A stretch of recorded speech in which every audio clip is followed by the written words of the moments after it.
Hello, my name is Nishita Dsouza, and I come from Jacksonville, Florida, in the United States of America. And today, I will share my prophetic story dedicated to livability. My life is a story of legacy and generations of family migrating to new places in the pursuit of a livable life. My grandparents grew up in small villages in India, and my parents, dreaming of more opportunity for us, immigrated to the United States when I was 5 years old. As a deeply caring person, I thought that I should become a doctor. However, I quickly learned that systems of care emphasize sickness and prevention of death, not health. This mentality has a time and place because, as we just heard, death is a sister. It is hard for someone to achieve redemption or receive grace if they are not alive. However, my passion, my desire, is about creating systems of thriving, flourishing, living. This led me to the field of public health. Public health, which typically operates behind the scenes, is an interdisciplinary field that centers prevention and community care. However, it is not immune to our current economic systems. Public health work is not incentivized strongly unless there is a financial profit angle involved. My work explores the impact of community care interventions, such as mutual aid, peer support, or building social infrastructure, such as libraries and parks.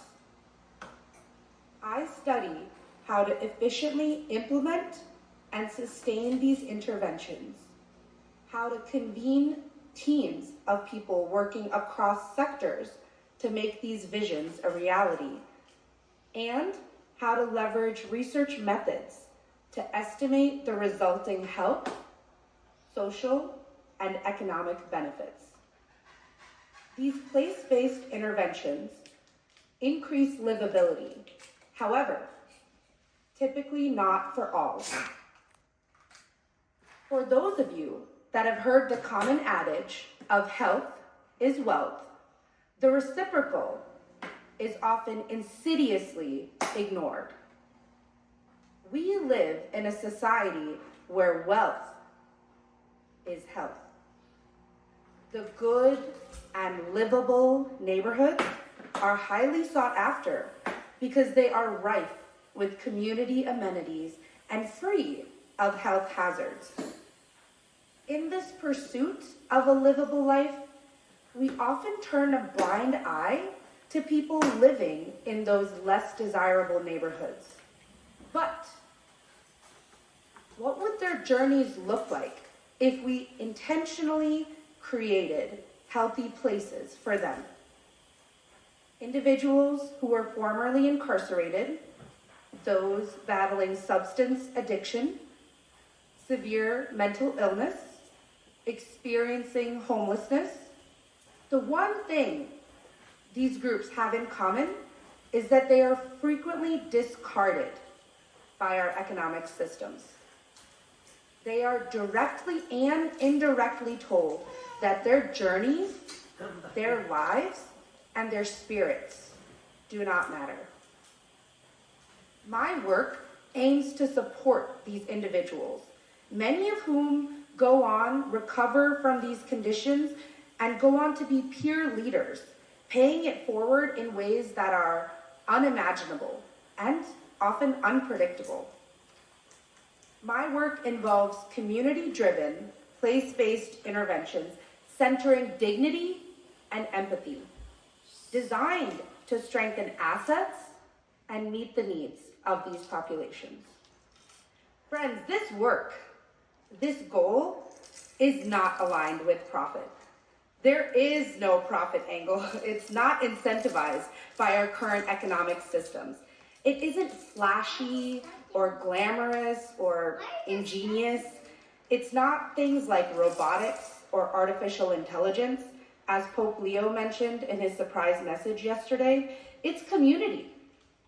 Community which has existed for centuries. It's not a new concept by any means, a dusty and dated concept, but a radical reckoning that no matter how far we have come, how far we've progressed, we still need each other to live.